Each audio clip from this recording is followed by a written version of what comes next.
अस्सलाम वालेकुम। प्रोग्राम आईना के साथ ताहिर अहमद भट्टी आपकी खिदमत में हाज़िर है। पिछले 2 दिन से आप सुन रहे होंगे कि वज़ीर आज़म के मुशीर शहज़ाद अकबर साहब, उन्होंने उन पर पहले ये इल्ज़ाम आयद किया गया उन्हीं की पार्टी के एक MPA की तरफ से, सांबाडी चौहान, नज़ीर चौहान या क्या कुछ, कि वो तो कादियानी है, अहमदी है, मिर्ज़ाई है। उसके बाद उन्होंने आके उसकी तरदीद की मीडिया पर, और जब तरदीद की तो इन अल्फाज में तरदीद की कि जनाब मैं तो खैर मुसलमान हूँ, मुसलमानों के घर, सुन्नियों के घर पैदा हुआ हूँ, और मैं बिल्कुल अहमदी नहीं हूँ, लेकिन ये इल्ज़ाम आयद करने से मेरे और मेरे ख़ानदान, मेरी फैमिली को थ्रेट्स पैदा हो गए हैं। और उसके बाद उन्होंने F10 थाने में पर्चा भी दिया, FIR भी दर्ज करवाई, वो भी कापी पहुंची। तो मैंने उसमें पढ़ा कि उनका नाम लिखा हुआ था मिर्ज़ा शहज़ाद अकबर। तो ख़्याल ये आया कि ये अकेले नहीं हैं, एक तो ये इसकी एक तवील लिस्ट है। मगर उससे पहले मैं ये अर्ज़ कर दूं कि लेट 80s में एक मुशायरा हुआ था पाकिस्तान में, ईवान महमूद रब्वा में, जिसमें हबीब जालिब थे, शहज़ाद अहमद थे, कतील शिफाई थे, मुन्नू भाई थे, सारे आलमोस्ट पाकिस्तान के मशहूर शोरा उस वक्त उसमें आए हुए थे। चौधरी मोहम्मद अली साहब की सदारत थी। तो आखिर पे जब चौधरी साहब ने सदारती खिताब और कलाम सुनाया, तो उसमें चौधरी साहब ने अपनी एक गज़ल सुनाई, किसकी याद आ गई नागहां शहर में, रुक गए कर्ब के कारवां शहर में, और किसके आशिक हैं इस बेअमा शहर में, खैमज़न आग के दरमियाँ शहर में। उसी से मैंने आज के प्रोग्राम का उन्वान लिया है कि खैमज़न आग के दरमियाँ शहर में। बहुत पुरानी बात नहीं है। जिस वक़्त कमर जावेद बाजवा साहब चीफ़ ऑफ आर्मी स्टाफ मुकर्रर हुए, तो उस वक्त एक सेनेटर ने, नून लीग का सेनेटर था कराची से, मौलवी, उसने ये इल्ज़ाम उन पे आयद किया कि ये कादियानी हैं, ये मिर्ज़ाई हैं। उस ज़माने में मैंने एक पूरा प्रोग्राम किया था यहाँ से, और वो अमेरिका से एक वेबसाइट है, उन्होंने उसका एहतमाम किया था, और वो अभी तक मौजूद है वेबसाइट पर उनकी, और वैसे भी यूट्यूब पे अवेलेबल है वो। बल्कि मैं कोशिश करूँगा कि अब मैं उसको वहाँ से डाउनलोड करके तो दोबारा इधर आईना अब्सार पर भी अपलोड कर दूँ। उस प्रोग्राम में डान कराची से मेरे साथ शामिल हुए थे मंजूर चांडियो, हमारे दोस्त, और उन्होंने उस पे एक पॉइंट उठाया था जिस पे पता नहीं अब उनके लिए कायम रहना कितना का आसान रह गया है पाकिस्तान में, या किस हद तक मुश्किल हो चुका है। उन्होंने कहा कि कमर जावेद बाजवा पे कादियानी का या अहमदी का इल्ज़ाम लगा के उसको डिसक्वालीफाई करने की थ्रेट्स देना, ये करने से पाकिस्तान में जो अहमदी हैं उनको आप क्या मैसेज दे रहे हैं। शरीफाना तौर पर यह बात तो बिल्कुल दुरुस्त है कि अगर शहज़ाद अकबर साहब आप पे इल्ज़ाम लगता है, और आपके इल्ज़ाम लगने से आप और आपके फैमिली जो है वो उनकी जान को ख़तरा लाहक हो गया, और वो आपने अपनी FIR में दर्ज की है ये बात, तो जिनके साथ आपको नथी करने से और जिन में से होने का इल्ज़ाम लगने से आप और आपके ख़ानदान की जान महफूज नहीं है, उनकी अपनी जान पाकिस्तान में कितनी महफूज है। फिर जब आपकी शेरी मजारी आती हैं तो वो कहती हैं अक़लियतें महफूज हैं, और आपके शाह महमूद कुरैशी साहब को बिल्कुल उस वक्त शर्म नहीं आती जिस वक्त वो पाकिस्तान से बाहर निकल के तो जर्मनी में आके कहते हैं कि सारा प्रोपेगेंडा है वेस्ट का। ये हालात हैं जिनके अंदर आप इस वक्त वहां सरवाइव करवा रहे हैं अहमदियों को, या आप खुद भी रह रहे हैं। उसके बाद इस इल्ज़ाम लगने की फहरिस्त ज़रा देख लें। मोइन कुरैशी पे यह इल्ज़ाम था कि वो कादियानी है, शौकत अजीज़ पे यह इल्ज़ाम था कि वो कादियानी है, परवेज़ मुशर्रफ पे यह इल्ज़ाम था कि वो कादियानी है। उसके अलावा आपने चीफ ऑफ आर्मी स्टाफ पर यह इल्ज़ाम लगाया, जिसके बाद उनको वहाँ GHQ में मिलादे मुनक़िद करवा के साबित करना पड़ा कि मैं नहीं हूँ। ज़रा सा तफसील से एक बात देख तो लें कि भाई आपके इल्ज़ाम लगाने से कादियानी बनता है या अहमदी होने का कोई प्रोसीजर भी है। आतिफ मियाँ को जिस वक्त आपने कहा था और आपने कौंसिल में लिया, उसमें इकोनॉमिक बॉडी जो बनाई थी आपने, उसकी मेंबरशिप में आपने कहा वो अहमदी है, वो कादियानी है, हमने नहीं लेना। आतिफ मियाँ ने जूती की नोक पे रख के आपको कहा कि रखें अपने पास, मुझे नहीं चाहिए मगर मैं अहमदी हूं। ये होते हैं अहमदी।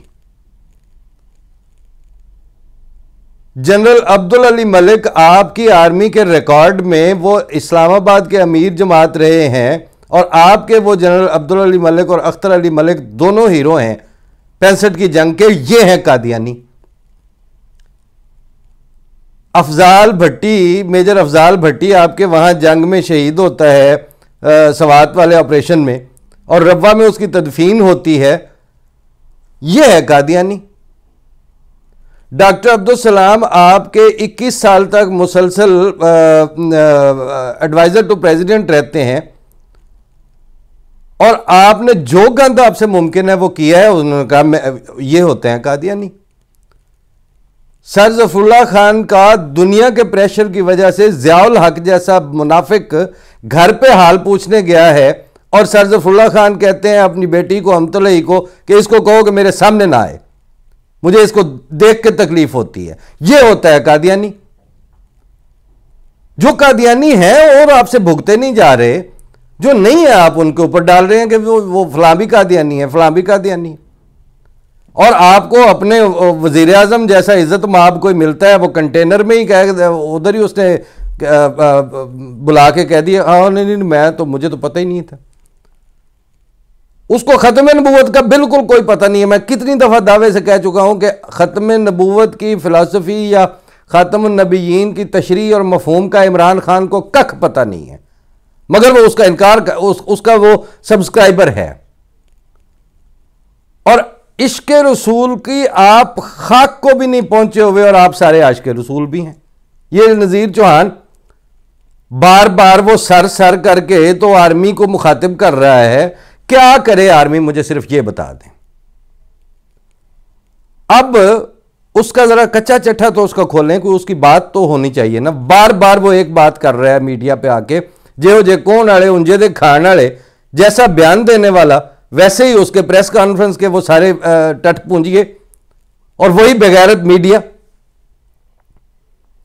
क्या दावा कर रहे हैं। शहजाद अकबर मीडिया पे टीवी चैनल्स पे आके कहे कि मिर्जा गुलाम अहमद कादियानी लानती है, नौज़ुबिल्लाह मिन ज़ालिक। क्या इसका नतीजा निकला कि जो शिया है वो लानतें डाले आके सुन्नियों के इमाम पर, फिर वो उसका शिया होना साबित होगा। और जो सुन्नी है वो शियों के बुजुर्गों पर लानतें डालें, फिर सुन्नी होना साबित होगा। और आगे चलें, किसी के ईसाई होने के लिए ज़रूरी है कि वो हज़रत सल्लल्लाहु अलैहि वसल्लम पर नौज़ुबिल्लाह मिन ज़ालिक किसी तरह ज़ुबान दराजी करे? और क्या किसी के मुसलमान होने के लिए ज़रूरी है कि वो मूसा पर इस तरह की ज़ुबान दराजी करे? ये आपका वो बार बार कह रहा है कि जी मैं 2 कमेटियों का मेंबर हूं, मैं MP हूं। तुम हो क्या चीज़? ना तुमसे बात ढंग से हो सकती है, ना तुम्हें अपने अकायद का पता है, ना दुनिया के सिस्टम का पता है, ना तुम्हें यह पता है कि कुछ होने के लिए हज़रत सल्लल्लाहु अलैहि वसल्लम किसी के मुसलमान होने के लिए ये फरमा रहे हैं। और तुम जैसे जाहिलों के लिए मैं इसको रिपीट कर रहा हूं, नज़ीर चौहान जैसे जोहला के लिए फरमाते हैं फक्तुब ली मुस्लिमन, मेरे लिए हर उस शख्स को मुसलमान लिख लो जो गवाही दे कि अल्लाह के सिवा माबूद नहीं है और मोहम्मद अल्लाह के रसूल हैं। आप सल्लल्लाहु अलैहि वसल्लम सिर्फ खुदा ताला के माबूद होने की गवाही पे अपने लिए फरमा रहे हैं कि मेरे लिए उसको मुसलमान लिख लो। और फरमाया जो आपको अस्सलाम वालेकुम कहते हैं उसको भी ये ना कहो कि लास्ता मोमिन को, तू मोमिन नहीं है। इस तरह का वो बानिए इस्लाम वाला इस्लाम, उसके पल्ले आप जैसे ने छोड़ा क्या है? और अब आप ये उसूल, पिछले दिनों मेरी बात हुई तो नजमा सिद्दीकी साहबा कहती हैं कि पहले तो सिर्फ दस्तखत करने होते थे शनाख्ती कार्ड लेने के लिए, अब तो गालियां देनी पड़ती हैं। मैंने कहा ये पता नहीं इन्होंने क्यों कह दी है। तो वो अब सुना कि मेंबर पार्लियामेंट ये कह रहा है, मीडिया पे खड़े हो गए और मीडिया शौक से उसको पेश कर रहा है कि एक ही शहजाद अकबर के मुसलमान होने का अब तरीका बाकी रह गया है, वो ये कि वो टीवी पे आके बानिए जमात अहमदिया को गालियां दे, लानती कहे। मैंने पिछले दिनों एक सवाती साहब आपके जो मिनिस्टर थे उनके हवाले से एक आर्टिकल लिखा था, कोशिश करता हूं निकाल के तो वो भी पेश कर दूंगा। उसमें मैंने यही अर्ज किया था कि आपको लानत के मफहूम का भी नहीं पता। आप लानतें गालियों को समझते हैं। लानत का मफहूम है खुदा ताला से दूरी, अल्लाह ताला की नजर से गिर जाना, ऐसा इंसान हो जाना कि जिसकी तरफ खुदा ताला जिससे मुंह फेर ले। ये सारे मफहूम तो आपके ऊपर, आप इंडिविजुअली भी और आपके इज्तमाई तौर पर भी, कौमी और मुल्की तौर पर आपके ऊपर इस वक्त लागू हो रहे हैं, और अभी आपका शौक खत्म नहीं हो रहा लानतें डालने का।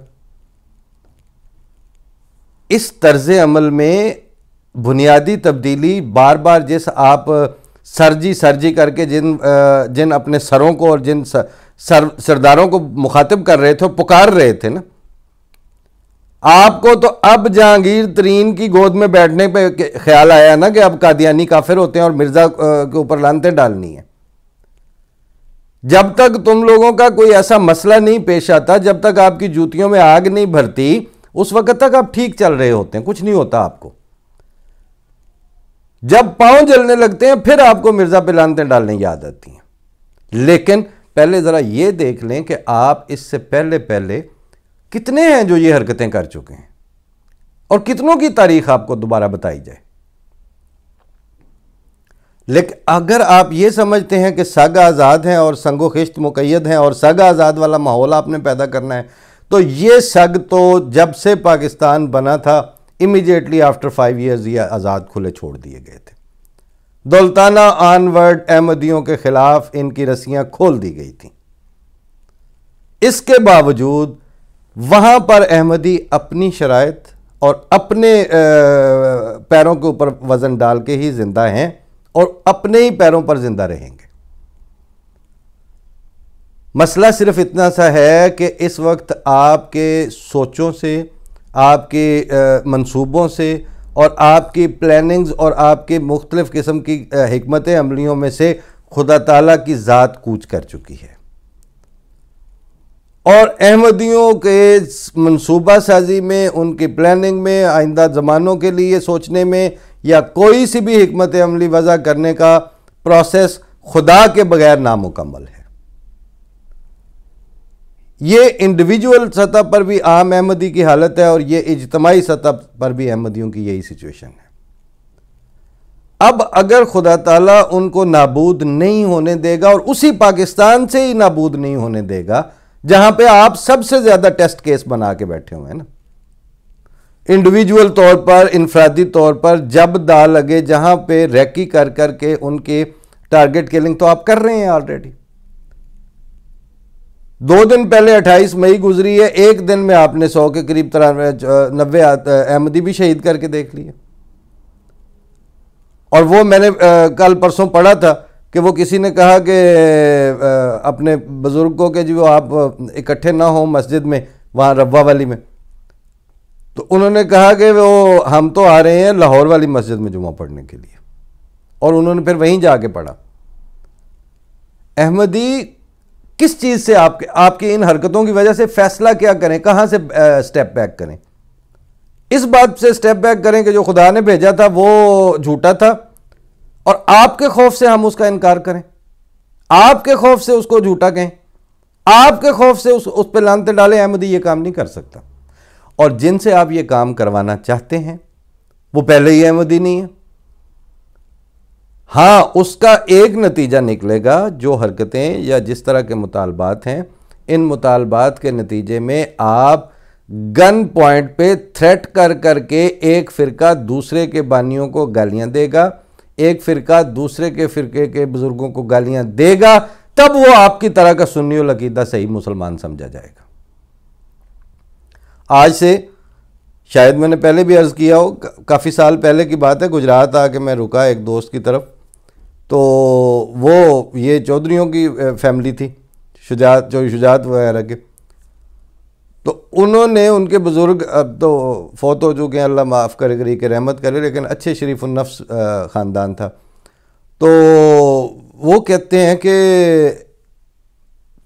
ये जो दुरूद शरीफ है ये कौन से वाला अवलियत रखता है। मैंने कहा जी मेरे पास तो दुरूद शरीफ एक ही है, मुझे तो जो सुना हुआ है, जो नमाज में हम पढ़ते हैं, अल्लाहुम्मा सल्ली अला मुहम्मदिन व अला आले मुहम्मदिन वाला, वही है। हाँ जी वही दुरूद इब्राहिमी जी। मैंने कहा चलें जो भी उसका नाम रखें, लेकिन दुरूद शरीफ मैंने तो एक ही सुन रखा है। तो वो कहते हैं ये जो तहसील की और ज़िले की इमारतों पे लिखा होता है दीवारों के ऊपर, आप सारों ने देखा होगा, अस्सलातु वस्सलामु अलैका या रसूल अल्लाह। मैंने कहा भाई इनसे बुजुर्गवारम अपने बच्चों से पूछें, अपने अजीज़ों से पूछें कि नमाज में जो दरूद पढ़ते हैं, अगर दरूद भेजने का शौक़ आया है आज़ सल्लल्लाहु अलैहि वसल्लम पर, तो वही दरूद उठा के क्यों नहीं इन्होंने तहसील की बिल्डिंग पे और ज़िले की इमारतों के ऊपर वो सब्ज़ रंग करके ऊपर वाइट लिख दिया।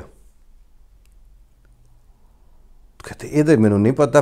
मैं अर्ज़ कर देना, अस्सलातो वस्सलामु अलैका या रसूलुल्लाह के ज़रिए ये पैगाम देते हैं सरकारी तौर पर, सरकारी इमारतों की पेशानियों पर ये वाला दरूद लिख के, तो ये पैगाम देते हैं कि या रसूलुल्लाह वाला हाज़र नाज़र अकीदा रखने वाले बरेलवी उल मसलक सुन्नी स्टेट है पाकिस्तान। दरूद नहीं पढ़ते, ये दूसरे फ़िरकों को मैसेज देते हैं सरकारी तौर पर। अगर इनकी बदनीति का और इनकी मुनाफकत का ताहिर भट्टी को पता चल जाता है, तो अंकल जी अल्लाह को भी तो पता होगा ना कि ये दरूद नहीं पढ़ रहे हैं, ये कुछ और है इनके दिल में। तो हंसने लगे, कहते गलती ठीक है।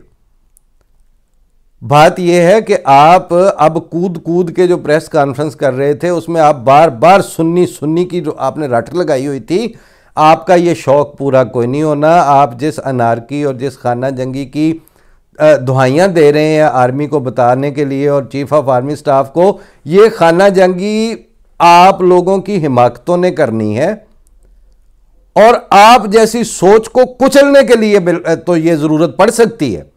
लेकिन जो पुरअमन शरीफ नफ्स लोग हैं, मैं आपको सैकड़ों हज़ारों नाम गिनवा सकता हूं जो अहमदी नहीं हैं, मगर आपकी इस तजवीज़ के मुताबिक वो ये बकवास करने को तैयार नहीं है कि मिर्ज़ा साहब लानती थे, और वो सारे नॉन अहमदी हैं।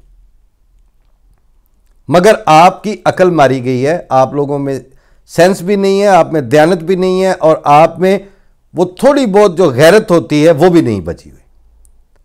बेहयाई की अखीर पे खड़े होके तो अब आप प्रेस कॉन्फ्रेंसें कर रहे हैं, छत पे चढ़ के बेहयाई नाच रही है। आपकी प्रेस कॉन्फ्रेंसों का ये स्टेटस है।